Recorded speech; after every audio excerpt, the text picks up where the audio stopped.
सुषमा अंधारे यांनी ठाकरेंचा दसरा मेळावा गाजवला. एकनाथ शिंदेंनी महाराष्ट्राच्या जमिनी गौतम अदानींना विकून टाकल्या. यावर लोकांचं लक्ष जाऊ नये म्हणून फडणवीसांनी जात धर्मात भांडणं लावण्यासाठी कोकणातली 4 आणे 12 आणे चिल्लर बाजारात आणली. हे 4 आणे 12 आणे बाहेर भुंकट ठेवायचे आणि मागे अदानीला महाराष्ट्राच्या जमिनी विकायच्या असा खेळ फडणवीसांनी सुरू केलाय. ज्यांना बाजारात किंमत नाही अशी रद्द झालेली चिल्लर फडणवीसांनी पाळली आहेत. या देवेंद्रने महाराष्ट्रात माणसात माणूस ठेवला नाही, एकट्याने पूर्ण राज्याचं वाटोळ केलं. तर सरसंघ संचालक साहेब, जरा देवेंद्रजींचे कान उपटा आणि सांगा त्यांना, लोकसभेच्या इलेक्शनला प्रभू श्रीरामाने यांना चितपट केलं आणि विधानसभेच्या इलेक्शनला छत्रपती शिवरायांचे मावळे यांना धूळ चाखल्याशिवाय राहणार नाही. ते 1500 रुपये शिंदे साहेबांनी तापोळ्याची जमीन विकून आम्हाला दिलेले नाहीत. दोघांनी काही आपल्या खिशात हात घालून आम्हाला पैसे दिले नाहीत. त्या टॅक्सचे पैसे आहेत.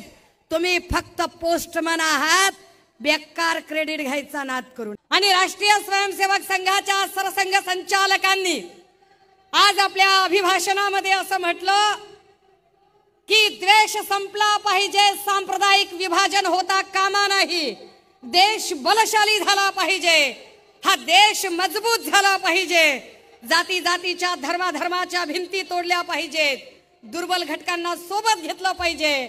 सरसंघ संचालक जी आपलं म्हणणं सरांखोपर, पण सरसंघ संचालक जी तुम्ही हे सांगताय कुणाला?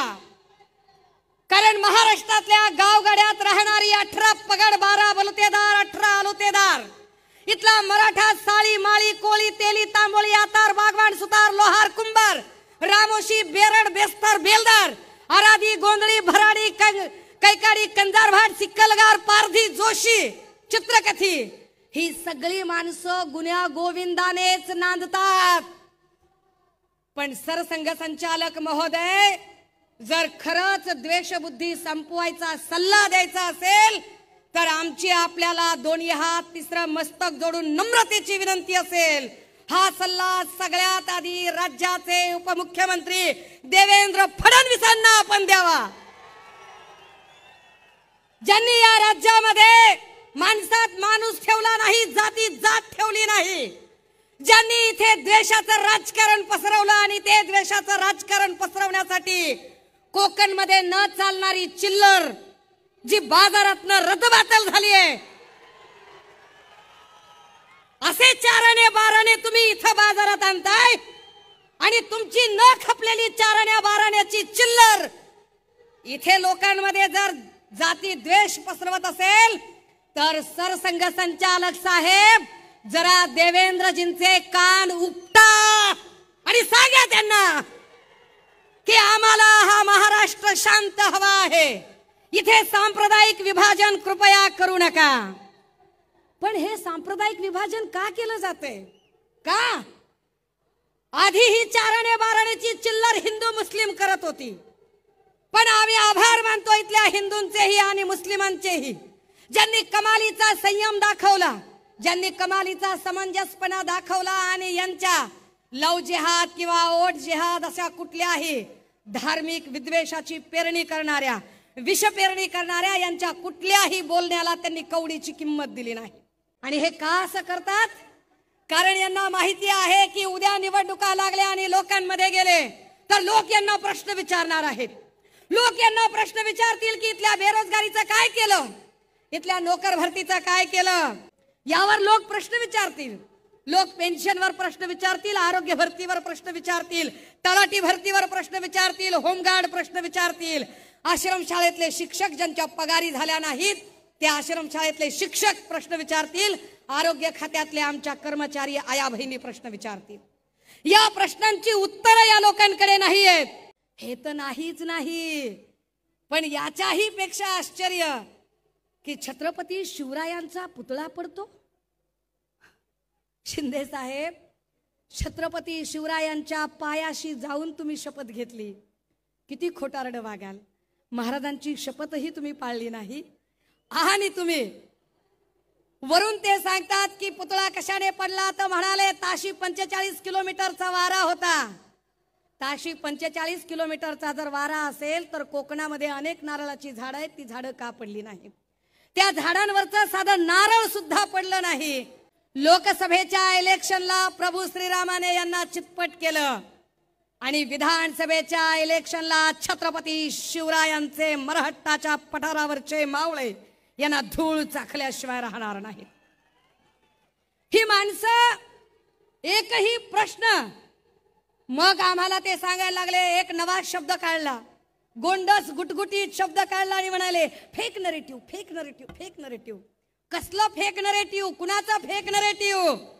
फडणवीस साहेब, जरा आपल्या अंतकरणावर हात ठेवा आणि स्वतःला प्रश्न विचारा की फेक नरेटिव्हचं महानिर्मिती केंद्र तुम्ही स्वतः आहात.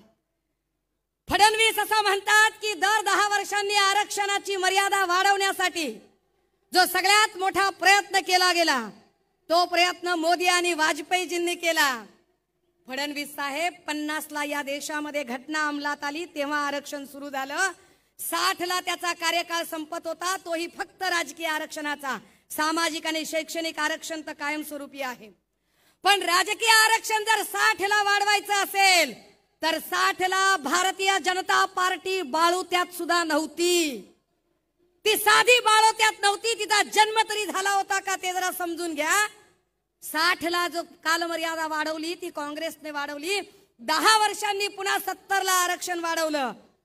भाजपने नाही, ते पुन्हा काँग्रेसने वाढवलं. आता एक नवी खैरात सुरू झाली. ते म्हणाले की विरोधकांना खुपतंय लाडकी बहीण. काय खुपायचं कारण आहे? लाडक्या बहिणींनी 1500 रुपये कचकावून घेतले पाहिजेत, रटावून प्रत्येकीनं पैसे घेतले पाहिजेत. कारण लक्षात असावं राजे हो, जे आम्हाला महिना 1500 रुपये मिळायला लागले ते काही देवेंद्र फडणवीस साहेबांनी नागपूरचा बंगला विकून आम्हाला दिलेले नाही, किंवा ते 1500 रुपये शिंदे साहेबांनी तापोळ्याची जमीन विकून आम्हाला दिलेले नाहीत. दोघांनीही काही आपल्या खिशात हात घालून आम्हाला पैसे दिले नाहीत. हे पैसे आमच्या कष्टाचे पैसे आहेत. आमच्याच राज्यातल्या नागरिकांनी जो टॅक्स भरला त्या टॅक्सचे पैसे आहेत. तुम्ही फक्त पोस्टमन आहात, बेकार क्रेडिट घ्यायचा नाद करू नका. क्रेडिट घेतात, त्याचे बॅनर लावतात. अय दादा हो, तुमच्यापैकी लय जण, काही तुम्ही विदर्भातून आला असाल, तुम्ही मराठवाड्यातून आला असाल. विदर्भात आणि मराठवाड्यात अशी असंख्य घरं आहेत की ज्या घरातल्या लोकांनी आपल्या बहिणींची लग्न लावण्यासाठी एकरानं वावर विकली असतील, एकरानं वावर गहाण टाकली असतील आणि आपल्या बहिणीचं लग्न लावून दिलं असेल. लावला तुम्ही कधी बॅनर? लावला तिच्या रुकवताच्या बाजूला बॅनर की मी माझ्या बहिणीच्या साठी 2 एकर जमीन विकली आणि 20 लाख रुपये खर्च केला, लाडक्या बहिणीला 10 लाख रुपये खर्च केले? बॅनर लावला आपण कधी? आपण बॅनर नाही लावला राजे हो कधी. आपण बहिणीच्या सासर घरी कधी भेटायला गेलो, बहिणीच्या भाच्याच्या हातामध्ये तिच्या जावला न कळता, तिच्या दिराला न कळता, तिच्या नंदेला न कळता, तिच्या सासू सासऱ्याला न कळता, तिच्या नवऱ्याला न कळता आपण असेच तिच्या हातात कधी 4-5 हजार रुपये घातले. आपण बाहेर येऊन बस स्टँडवर बॅनर लावला का राजे? बहिणीला 5000 रुपये दिले, लाडक्या बहिणीला 5000 रुपये हातात घालून आलो. दिला? लावला बॅनर? आपण बॅनर लावला नाही. आपण जाहिरातबाजी केली नाही. का केली नाही? कारण आपल्याला नात्याची मर्यादा कळते, आपल्याला बहिणीच्या नात्याचा मान कळतो, तिची मर्यादा कळते, तिची इज्जत राखली पाहिजे हे आपल्याला कळतं. बहिणीच्या गरिबीची थट्टा आपण कधी उडवली नाही. पण हे बदमाश लोक, ज्यांना बहिणीचं नातं कळत नाही, मर्यादा कळत नाही, मान कळत नाही, कारण यांच्यातला एक बोल घेवडा, भाऊ म्हणू नका. भाऊ, तुला भाऊ नाही म्हणायचं तर मग मी काय खाऊ म्हणायचो? संजय शिंदे म्हणतात हा गृहमंत्री आहे की घरगडी आहे हे समजत नाही. सचिन काळे म्हणतात माझा परिवार पारंपरिक भाजपचा मतदार होता, पण इथून पुढे नाही.